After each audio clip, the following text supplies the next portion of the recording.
Standard 8, Chapter 3, Indices and Cube Root. In Standard 7th, you have already learnt indices and laws of indices. As you know, indices makes solving complex problems with powers easy. Let's recall 2 into 2 into 2 into 2 into 2 is equal to 2 raised to the power of 5. This is the product form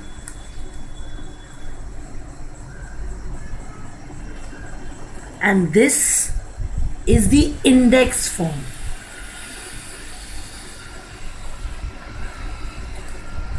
This is the long way of writing it. This is the short way of writing it. Now in the index form, number 2 is the base and number 5 is the index or power. Now we read this as 2 raised to the power of 5, or we say 2 raised to 5.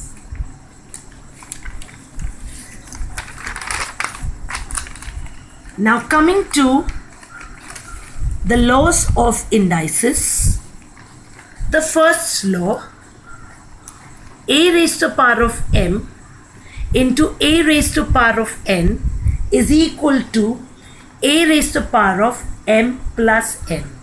Remember, over here the operation is multiplication. When the operation is multiplication, we have to add the index. Now here m and n are any integers.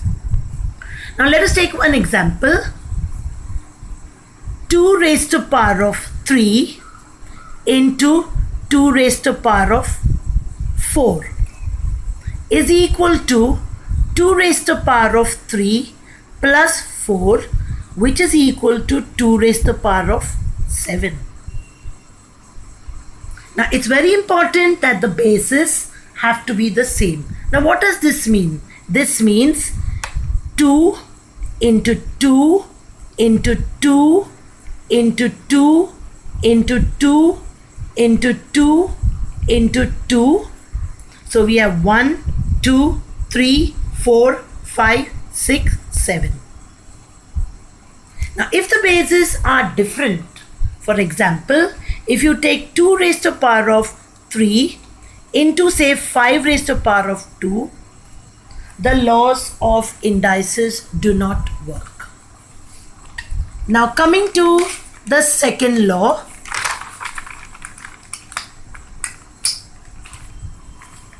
a raised to the power of m divided by a raised to the power of n is equal to a raised to the power of m minus n. Now when the operation is division, we have to subtract the index. Very important here also, the bases have to be the same. For example, you have a raised to the power of 6 divided by a raised to the power of 3 is equal to a raised to the power of 6 minus 3. That is equal to a raised to the power of 3. Now what does this mean? This means a into a into a into a into a into a divided by a into a into a. So here we get, we get rid of, that is equal to 1, 2, 3 a raised to the power of 3. Here also remember, bases have to be the same. Indexes can be different. Now we come to the third law, a raised to the power of m, the whole raised to the power of n. Here remember, it is a power is raised to another power. In such a case, we have to multiply the index. Now let's come to an example. Say b raised to power of 4 the whole raised to power of 2 is equal to b raised to power of 4 multiplied by 2, which is equal to b raised to power of 8. Now what does this really mean? B raised to power of 4 into b raised to power of 4, which is equal to b raised to power of 4 plus 4, which is equal to b raised to power of 8. Now we come to the fourth law. A raised to power of 0 is equal to 1. That is the power of 0. Anything raised to power of 0 is equal to 1. Now let us see why. Now let us use our previous knowledge on fractions. If I give you a simple example, a raised to power of 3 divided by a raised to power of 3. You have a into a into a upon a into a into a.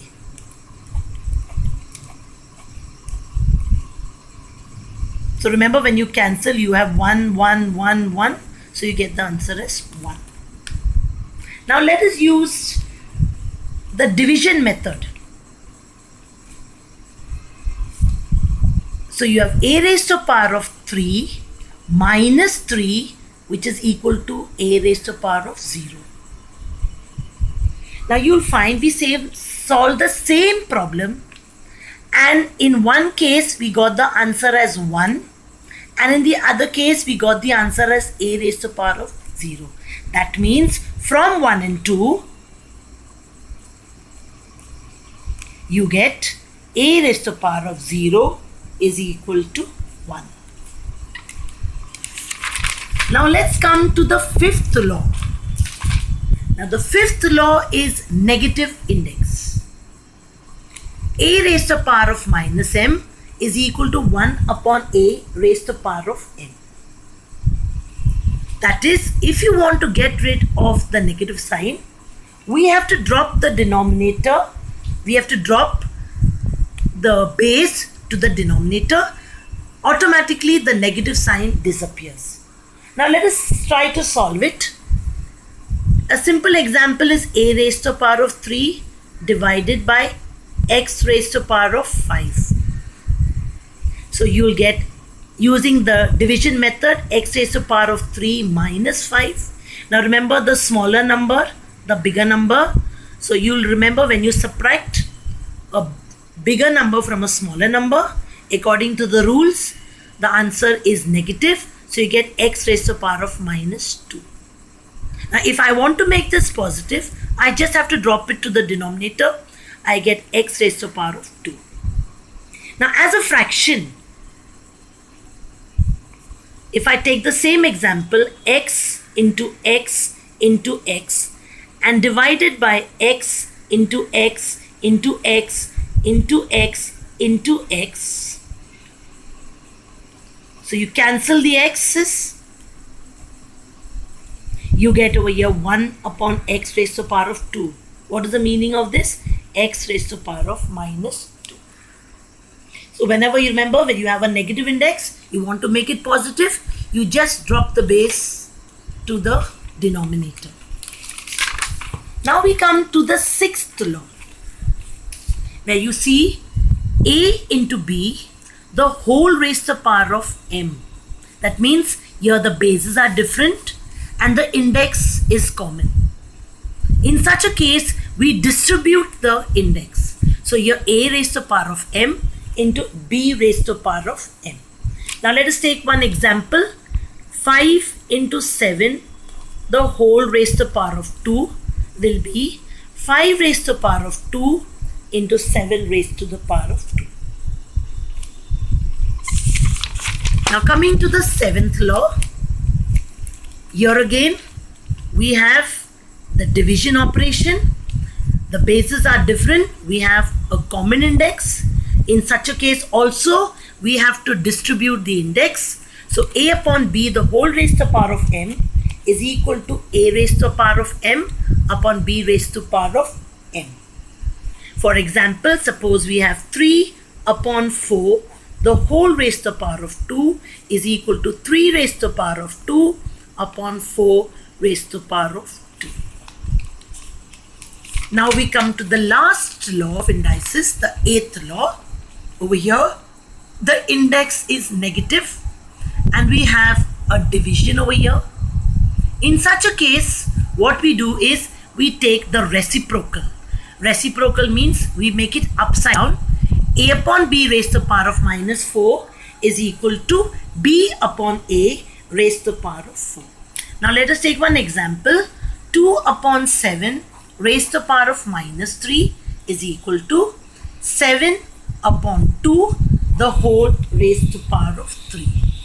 So we have just revised the 8 laws of indices. I hope you could recollect what you learned in standard 7. And the next lecture will be taken by Sir Sunil. Thank you.